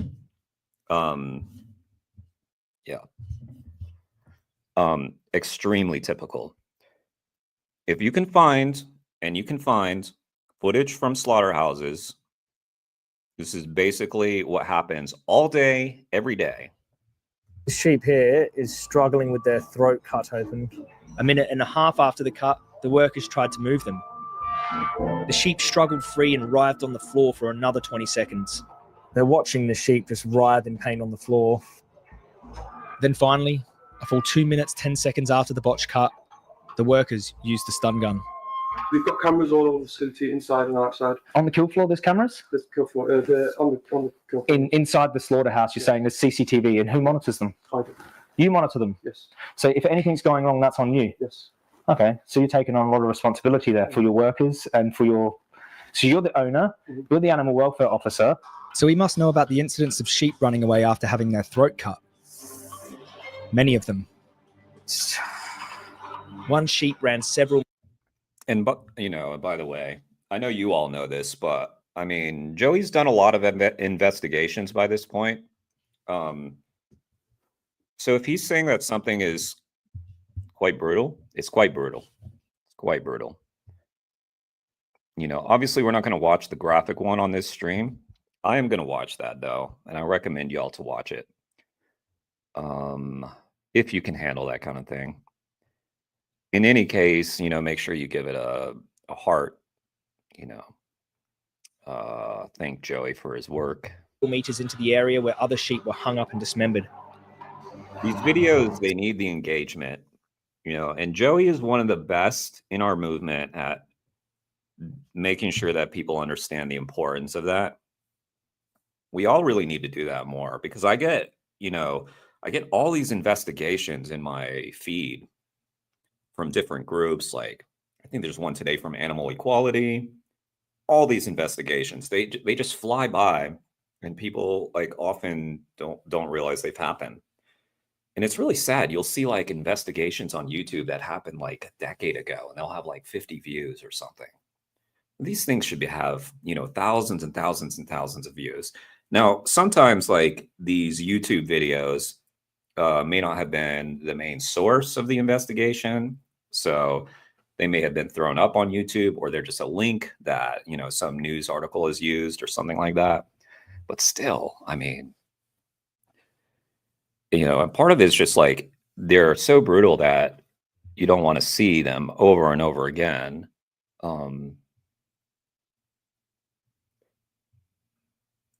You know, if we were to listen to the Carnus, they would have you believe that it's just a few bad apples, right? No, it's investigation after investigation. They come out damn near daily, and you can find them all the time. Okay, sounds good, Dennis. This one's running away with their throat cut. Our report pointed out that in non-stun slaughter, an animal should not be moved for at least 20 seconds, and not at all while there are signs of consciousness. You can't imagine the terror that they're experiencing, the poor little babies. Sorry. The macabre nature of like reading like these like weird standards of here's what an animal should endure in a well-regulated place. It's so sick. So sick. Yet this happened numerous times. In many cases, only around 10 seconds had passed before the sheep were moved. The tail is still wagging, their throat is gashed open, they're being hoisted up. The law also says they should never be suspended or hoisted while conscious. Our expert noted many instances where sheep were hoisted while not only still struggling, but displaying multiple, extremely likely signs of consciousness. Most reliably, head lifting. Oh my God, this sheep's horn has got stuck in the bench that they used to bleed the animals out on. Oh, they ripped the horn off, and now he's playing it like a trumpet or a pipe, laughing. And behind him, the same sheep is thrashing around on the hoist. And worst of all, in total sheep slaughterhouse in Denver, Colorado, Superior Farms, was also exposed for the same stuff. very recently. They had a ballot measure, and the good liberal people of Denver said no to shutting down that slaughterhouse, and also no to banning fur in the city of Denver. So yeah, quite a progressive city, that Denver, Colorado. Oh yeah. Yeah, so they do the same things over there. Contravention of the law. There's a sheep lifting their heads after their throats have been slit. They thrash around on the slaughter line, kicking their legs. Workers are mocking them, making sexual gestures. Still moving it, and he's about to dismember the animal. As the report notes, some sheep were still showing potential signs of life over 4 minutes post-cut, and even when and the line would sometimes stop. Sheep thrashing around for 4 minutes. Yeah. Dismemberment had commenced, with no attempt being made to check if they were still conscious. So if Muslims are wanting to buy your meat, they're putting a lot of trust in that the animals have been slaughtered the right way. Whether I believe it's right is a different question, but the right way based on... No, I'm not. Of course, my agenda is clear. I'm not here for any other agenda other than the animals. Would you give us some CCTV footage to look at? Why not? We have no obligation to you. We've got an obligation. We've got an obligation to the FSA, who's a government body who monitor things and Oh, thank God. Thank God for that. FSA. make sure that things are done properly. So nothing ever happens on site unless there's an official veterinarian on site who also monitors CCTV. So there's CCTV available for the FSA. They can check whenever they like. So they've got that. But so they can check whenever they like. Yes. We did see an FSA inspector on site on just 5 of the 10 days we filmed. They were only there briefly and never went beyond this point and onto the actual kill floor. We saw botched killings happening right in front of them. She's not even checking if the animals have lost consciousness. The FSA guidelines say if an animal shows signs of agitation post-cut, backup stunning equipment should be used immediately. Here it took 25 seconds. He then cuts a second time, after which the sheep was still thrashing and beating their head against the metal conveyor. Look, there's your government inspector right there. It's fine. Someone's looking at it. Just one of the many times we'd seen stunning fail to render sheep unconscious. So when it comes to preventing animal suffering in here, this FSA officer seems to be no use at all. Left use. They're basically Finally, used as fronts, you know, like they're not there for any. I put it to the owner that he was just in this for the money.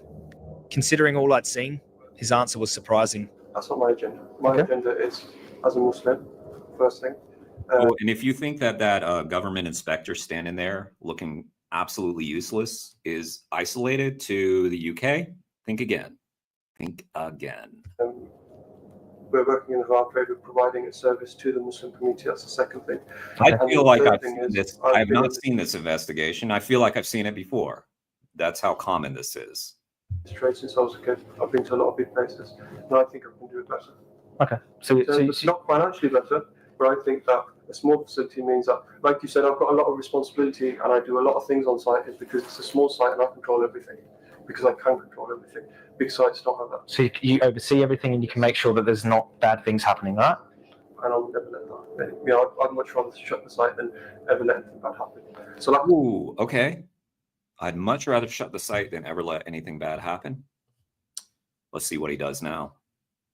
So it's. Can you tell me that? Guarantee me that 100%? Yes. Say it. I guarantee you that 100%. You know that there's nothing bad happening here to the animals. I can guarantee 100% there's nothing bad happening to the animals. You know, okay. As far as I'm concerned, Oops. Damn. Okay, is that the top of the agenda? Well, he certainly tries to come across as a reasonable guy who cares about the welfare of animals. He probably had a similar conversation with one of the people I spoke to earlier. Yep. They thought he's a lovely guy. He's a nice guy. I've had many conversations with the gentleman who runs it, who owns it. They don't do anything wrong in terms of against the law. Like you know, in terms of from your point of view, from an animal rights perspective, I've never been behind there when they're working. Just for my word of advice from me to you, you seem like a reasonable bloke. I would not be vouching for anything that happens behind closed doors, because there's always a facade, isn't there? So you never know. You never know. To any Muslims watching this, I would say, Behind closed doors and behind the halal label, your trust is being abused. Yep. This place presents itself as a small-scale supplier to local halal butchers, the best of the best. And obviously that's not limited to the Muslim community. That's all of us. All of our trust was being abused. All of us. You can only imagine what the other places are like. Yeah, because this place is shocking. In the end, within just an hour and 45-minute sample of the footage, our expert report identified 31 problematic welfare indicators pointing to immense pain, fear, and distress for the sheep.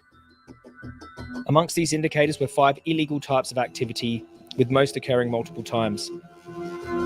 And the author subsequently recommended that charges should be brought against this slaughterhouse and/or staff for the numerous illegal practices therein.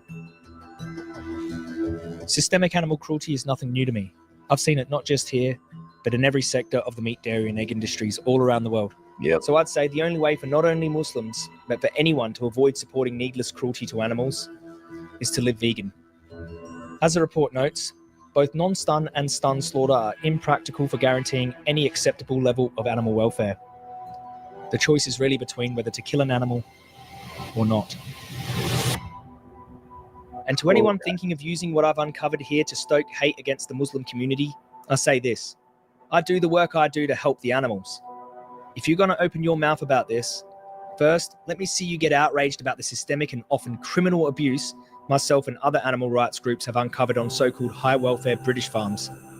Let's see you speak up vehemently against the way 90% of pigs in the UK meet their torturous end for your bacon sandwich in RSPCA-assured gas chambers.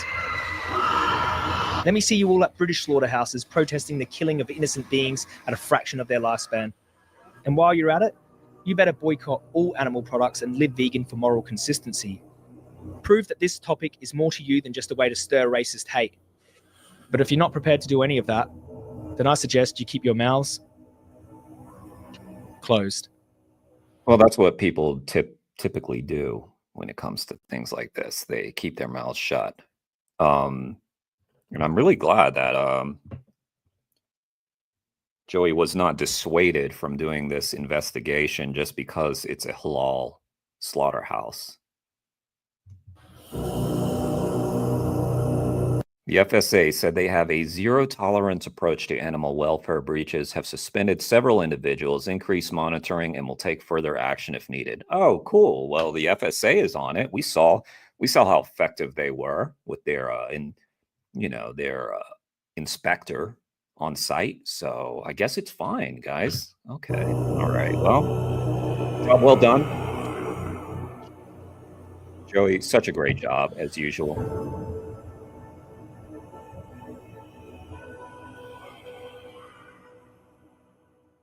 Okay. All righty. That was the investigation. Let's read the article. There's the video. Make sure. And that was very well edited to take out any of the brutality. As I said, the link for the graphic one is in the comments. Joey left the comment.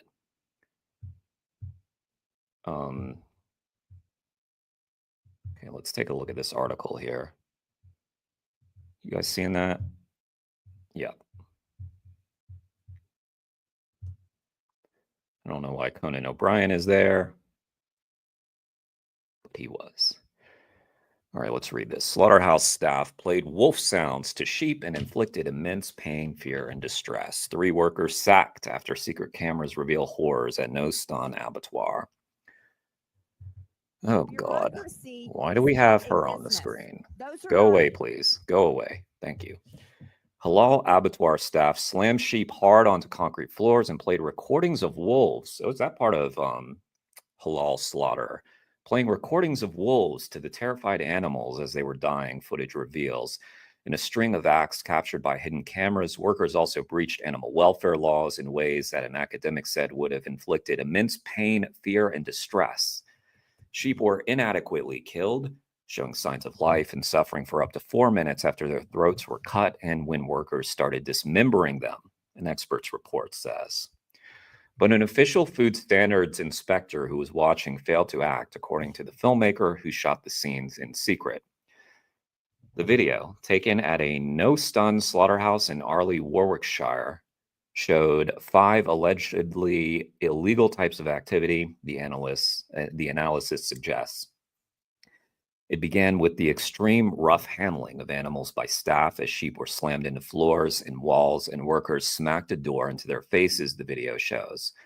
A mechanical restrainer of sheep for slaughter appeared ineffective. So many sheep escaped after their throats had been cut, according to Jenny L. Mace, an associate lecturer in animal welfare and ethics at the University of Winchester. So yeah, their throats were cut and then they ran. Lovely. Her report details how abattoir workers moved, hoisted, and started to dismember sheep that were still conscious, with some animals showing signs of life more than 2 minutes after their throats were cut, and even when workers had started to cut their legs off.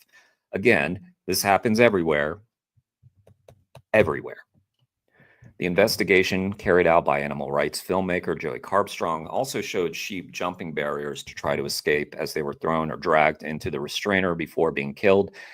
Since the abattoir expanded last year, residents of Arley have been up in arms about the stench from it and the increase in large tankers driving through the village to remove blood, carcasses, and wastewater. So they'd really just like the smell to go away, but whatever happens to the animals, fuck them. Abattoir chiefs say about 1,000 lambs and sheep a week are slaughtered there. Mr. Carbstrong, who used several cameras to film over 10 days, said the incidence of breaches of animal welfare laws was likely to be higher still than the report documented because Ms. Mace analyzed only 1 hour, 46 minutes out of more than 200 hours of footage. He criticized an official from the Food Standards Agency, FSA, who he said was filmed apparently taking no action when she witnessed a botched slaughter. The footage shows her observing as animals' throats are cut. Standing there. Under welfare of animals, at the time of killing regulations, workers must wait at least 20 seconds before moving sheep. Wow, what a great regulation. Wow. Sheep hung on shackles were recorded moving for up to 25 seconds after slaughter, and at one point an animal was seen lifting its head, but the official took no action, it's claimed. The report also identifies 31 problematic welfare indicators pointing to immense pain, fear, and distress for the sheep. Charges should be brought against this slaughterhouse and or staff for the numerous illegal practices, Ms. Mace writes. Yeah, we'll see. She also found that sheep were forced to witness the bleeding and hoisting of other sheep close by, as well as sheep being forcibly held down by workers before having their throats cut. Several times, workers mocked sheep that struggled to escape or that were about to be killed. At one point, wolf howling sounds were played over the sound system. Workers resorted to conventional bolt guns on sheep that did not die when their throats were cut. Many Muslims also accept a reversible stun. Thus, dialogue should continue with Muslim religious leaders to help further implement this, the report says. The proportion of UK slaughtered sheep that are killed with stunning, which means animals cannot feel pain or suffer, fell last year from 77% in 2022 to 71%. Government figures show suggesting more are being killed for the halal market. Mr. Carbstrong, who made Amazon Prime video film Pignorant, great movie, said there can be no justification for the horrific treatment of animals we have filmed at this facility. The suffering and terror these animals have endured is unimaginable. The fact this is a non-stun slaughterhouse was never the point of the investigation. The slaughterhouse website reads, "We take every precaution to ensure that all of our products are slaughtered strictly in adherence with the Sharia. When sourcing our lambs, we ensure that we are only working with trusted suppliers who have the same ethos surrounding animal welfare in line with our values as Muslims." It's understood the FSA carried out a welfare assurance visit shortly after the secret filming had happened. The slaughterhouse worker told The Independent that 3 staff members were sacked as soon as the family business saw the footage, and that they were working with the FSA to prevent any recurrence and talking to lawyers. You want to bet they're talking to lawyers about what actions to take against Joey? Yeah, I think that's what they're talking to the lawyers about. Yeah. Well, remember that the animal welfare officer was on site. He's the owner. So what happened there? Oh man. He said, "Oh, let's hear from him now." I was shocked and so upset. It's really, really annoying. Oh, it's so annoying. I know, right? So annoying. So annoying when sheeps are getting their throats slit and running away, when they're getting bashed in the face by a door, when we're playing wolf sounds to them to terrify them more, when we're mocking them as they go to their deaths. Oh, it's so annoying. What happened is completely unacceptable. Yeah, but didn't you say to Joey that you could guarantee him with 100% certainty that no animals were being abused on the facility? What happened? The business was increasing welfare checks, adding cameras to eliminate blind spots, and blind spots for the activists. That's what it is, right? Blind spots and bringing in more experienced managers, he said. He said it was a new operation and he was inexperienced when the filming took place. Okay. All I can do is assist the authorities with their inquiries and make sure we do whatever they think is appropriate and take the relevant steps to make sure that this never, ever happens again, he said. Yeah, I think what you said is that you would shut it down, right? You said, I would shut down the slaughterhouse if this was taking place. So you're going to shut down? A spokesperson for the FSA said, we are taking this issue very seriously. Oh, yeah. I could tell how you take this seriously. We have already taken immediate action to suspend several individuals from handling live animals. Okay, cool. Yeah, right. And have increased on-site presence during all slaughter operations whilst we look into these allegations further. We await any further footage. Well, there's about 200 hours of it, according to this article. And meanwhile, we continue to look into these allegations. We will not hesitate to take more action as we have a zero-tolerance approach to animal welfare breaches. All right, I'm going to link to that article. One of the important things, I really believe this, is like when these investigations come out, make sure you click on these articles, make sure that their bosses see that there's interest in these types of investigations, because they will continue to report on it if they see that there's interest when these places are exposed. So I feel like this article might even be the investigation that Joey put out is extremely critical and extremely important to get that views. These mainstream media sources, when they report on these things, it's almost equally important that we thank them by clicking on their articles. Whatever social media they have, make sure that you reshare whatever social media you're looking at, comment, all those things. Very helpful. Very helpful. It's very hard to get the media to care about these issues. And so when they actually do, it's really important that we show them that it's appreciated. Okay. Well, that was quite infuriating.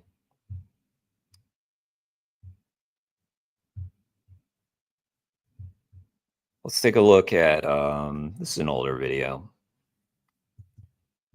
Animal Rising, Liberating Animals, from MBR Acres in 2022.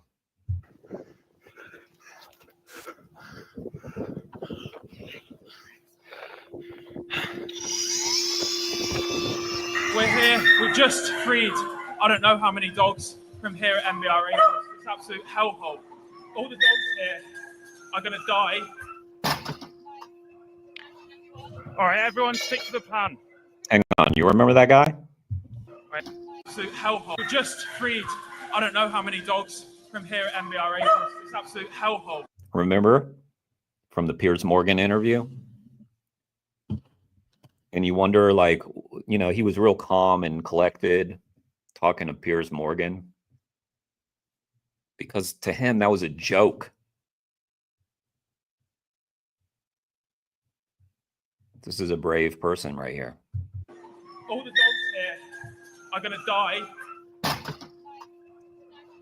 All right, everyone, stick to the plan. Right, and We've just rescued as many puppies as we could. Evan, this one! These beautiful vegans here. It breaks my heart that we can't rescue them all. We've taken as many as we can, but that's why we have to put animal testing on trial. So that the suffering of all beings, these beautiful, beautiful sentient beings, will feel the pain and suffering that animal testing puts them through. We're just Remember the article we just read about how the authorities are looking into the slaughterhouse? It's because the footage was out. They would have arrested the activists. They would like to arrest Joey, I'm sure. walking up back to the perimeter because we are accountable for our actions. We are handing ourselves in because we know this isn't illegal. We know this is a morally correct thing to do. We're gonna go over the fence the way we came and walk over to the rest of our team. Animal testing is wrong, unequivocally, undeniably wrong, and these people must be held to account, and we must keep fighting until we can stop animal testing once and for all.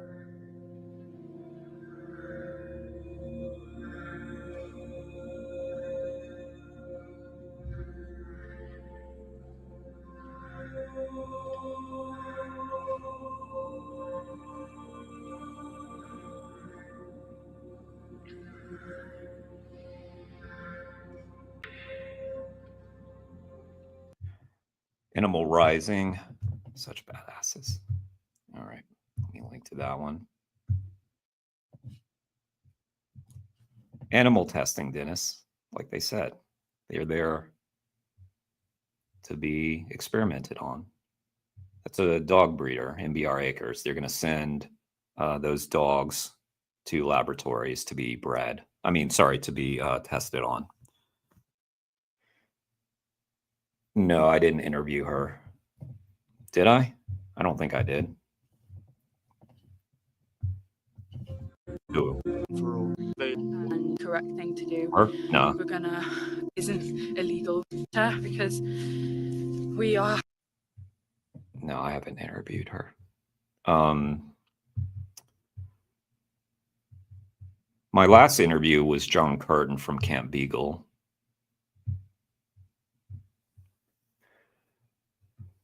Oh, God. This was a grim video. This was a grim stream. But yeah, when a big investigation comes out, we should, highlight it. Even if we've got 5 people in the chat, whatever. All right, guys. I think I'll end the stream there. Thanks for watching. And yeah, make sure you go like all these videos that we shared, subscribe to those channels, and yeah, hopefully we'll see like a positive outcome from the Joey Carbstrong investigation. 3 people being sacked, as they call it. Not good enough. Not good enough. Good night, guys.